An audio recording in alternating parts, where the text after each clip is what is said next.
మేమంతా సిద్ధం అంటూ మా గుంటూరు సిద్ధమని మరి ఈ రోజున ఈ ప్రెస్ కాన్ఫరెన్స్ అనేది ఏర్పాటు చేయడం జరిగింది.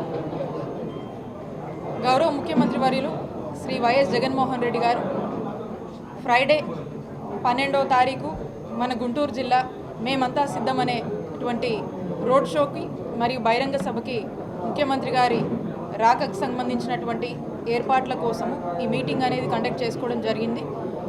ఇప్పటికీ ముఖ్యమంత్రి గారు మన జిల్లాలోకి ఏ పాయింట్స్కి వస్తున్నారు, రోడ్ షో ద్వారా ఏ పాయింట్స్కి వస్తున్నారు, అలాగే వెన్యూ అంటే బహిరంగ సభ ఎక్కడ జరగబోతుంది అనేటువంటి పాయింట్స్కి సంబంధించి ముఖ్యమంత్రి గారి స్వాగత్ పాయింట్స్ అంటా ఉన్నాము. ఆ స్వాగత్ పాయింట్స్కి సంబంధించినటువంటి ప్రిపరేషన్స్ కోసము, అలాగే సభకు సంబంధించి పూర్తి స్థాయిలో కూడా వైఎస్ఆర్ కాంగ్రెస్ పార్టీ కార్యకర్తలందరూ కూడా మేమంతా సిద్ధమని చెప్పి గౌరవ ముఖ్యమంత్రి వర్యులు శ్రీ వైఎస్ జగన్మోహన్ రెడ్డి గారు ఇచ్చినటువంటి పాలనలో ప్రజలంతా చాలా సంతోషంగా ఉండి మరి పెద్ద ఎత్తున కూడా ముఖ్యమంత్రి గారికి మద్దతు తెలపడానికి వస్తున్నటువంటి సందర్భంగా మరి ఏర్పాట్లకు సంబంధించి అన్నిటి గురించి కూడా ఒక ప్రిపరేటరీ మీటింగ్ అనేది చేయడం జరిగింది. మరి ముఖ్యంగా గుంటూరు వెస్ట్కి సంబంధించి 2 రిసీవింగ్ పాయింట్స్ ఉండబోతా ఉన్నాయి. ఒకటి హౌసింగ్ బోర్డ్ కాలనీలో ముఖ్యమంత్రి గారు ఎంటర్ అవబోతా ఉన్నారు.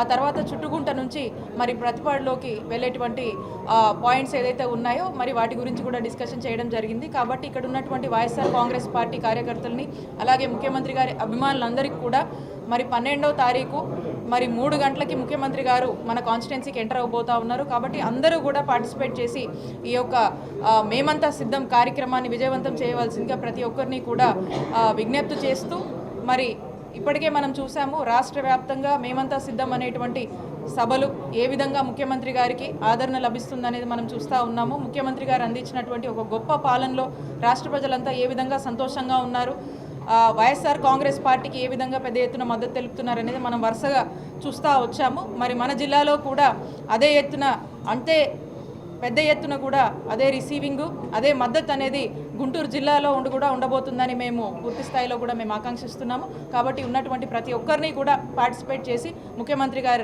రాకకు స్వాగతం పలికి విజయవంతం చేయవలసిందిగా కోరుతున్నాము. జగన్మోహన్ రెడ్డి గారి బస్సు యాత్ర మేమంతా సిద్ధం బస్సు యాత్ర పురస్కరించుకొని రేపు 12వ తారీఖున గుంటూరు పార్లమెంట్లోకి మరి పేరేచర్ల మీదుగా ఎంటర్ అవుతూ ఉన్నారు.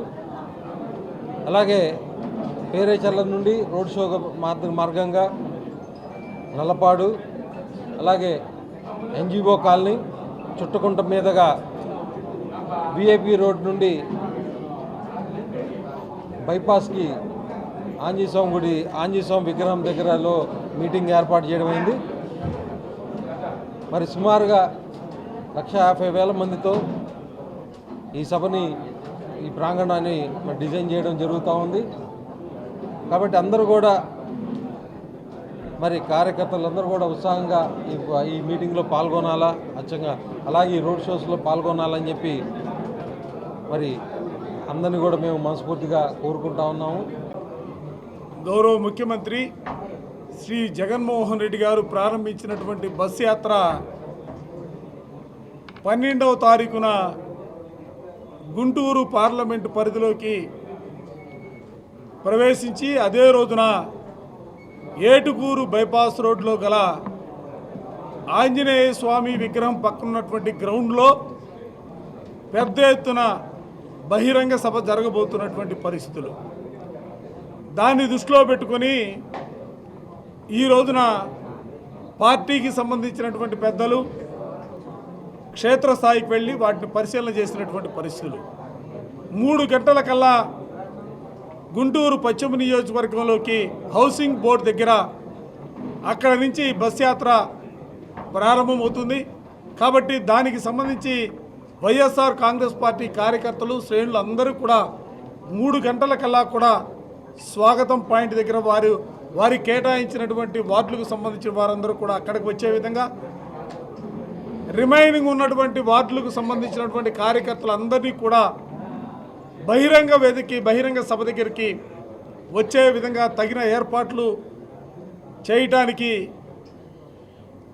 నాయకులతోనూ కార్పొరేటర్లతోనూ అందరితో కూడా చర్చించేదానికి ఈరోజు కార్యక్రమం ఏర్పాటు చేయడం జరిగింది. ఈరోజు ఈ రాష్ట్రంలో మరొకసారి వైఎస్ఆర్ కాంగ్రెస్ పార్టీ అధికారంలో రావాలని గౌరవ ముఖ్యమంత్రి జగన్మోహన్ రెడ్డి గారు తిరిగి ఈ రాష్ట్ర బాధ్యతలు చేపట్టాలని చెప్పి ఈరోజు ప్రజలందరూ కూడా కోరుకుంటా ఉన్నారు. ఇది ఎందుకంటే ఏదైతే ఈ రాష్ట్రంలో ప్రతిపక్ష నాయకులు ఉన్నారో 40 సంవత్సరాల అనుభవం చెప్పిన నాయకుడు ఏం చెప్పుకున్నాడో కూడా అర్థం కావట్లేదు, ఏం చేశాడో కూడా చెప్పుకోలేకపోతా ఉన్నాడు. కానీ ఈ 5 సంవత్సరాలు జగన్మోహన్ రెడ్డి గారు ఏదైతే ఈ రాష్ట్ర ప్రజలకి ఈ రాష్ట్రంలో మరి ముఖ్యంగా పేదరిక నిర్మూలన ఏ విధంగా చేశాడో అందరూ కూడా చూశారు. అదేవిధంగా ఈరోజు ఈ రాష్ట్రంలో ఈ రాష్ట్ర అభివృద్ధికి ఆయన గట్టి పునాదులు వేయగలిగాడు జగన్మోహన్ రెడ్డి గారు. చంద్రబాబు నాయుడు ఏం చేశాడో మేము అడుగుతా ఉన్నాం. రాష్ట్ర విభజన అయిన తర్వాత ఈ రాష్ట్ర అభివృద్ధికి ఏం పునాదులు వేశాడు అని చెప్పి ఈరోజు చంద్రబాబు నాయుడిని అడుగుతా ఉన్నాం. ఇవాళ ముఖ్యమంత్రి గారు ఈ రాష్ట్ర అభివృద్ధికి పునాదులు వేశారు. విద్యా వ్యవస్థ మీద కానీ, ఆరోగ్యం మీద కానీ, వ్యవసాయం మీద కానీ, పరిపాలనా విధానంలో ఆయన తీసుకొచ్చిన విప్లవాత్మకమైన మార్పులు ఈరోజు ఈ రాష్ట్ర ప్రజలందరూ కూడా అనుభవిస్తూ ఉన్నారు. అందుకని ఈ మార్పులు మరి చంద్రబాబు నాయుడు చేయలేకపోయాడు. నిరంతరం ప్రజల్ని మోసం చేసే వ్యక్తి ఎవరున్నారంటే ఈ రాష్ట్రంలో నారా చంద్రబాబు నాయుడు ఒక్కడే. అందుకనే 3 పార్టీలు చేతులు కలిపినా వాళ్ళకు ఒక సరైన ఒక ఉమ్మడి ఎజెండా లేదు, ఒక నియమావళి లేదు, ప్రజలకు ఏం చేస్తారో కూడా చెప్పలేని పరిస్థితి. మరి ఈ సభను జయప్రదం చేయడానికి ప్రతి ఒక్కరు కూడా కృషి చేయాలి. ఎందుకంటే ఇప్పటి వరకు రాష్ట్రంలో మరి ప్రతిపక్ష నాయకుల స్పీచ్ ఒక విధంగా ఉంది. దాన్ని పూర్తిగా యూటర్న్ తీసేసుకొని అన్నీ మన సంక్షేమం మనం ఇచ్చే పథకాలన్నింటినీ కూడా కాపీ కొట్టేసి వాటిని మాయమాటలతో చెప్పాలనే ప్రయత్నం చేస్తున్నారు. దానికి విరుగుడుగా మన ముఖ్యమంత్రి గారు చక్కని స్పీచ్ ఇస్తున్నారు.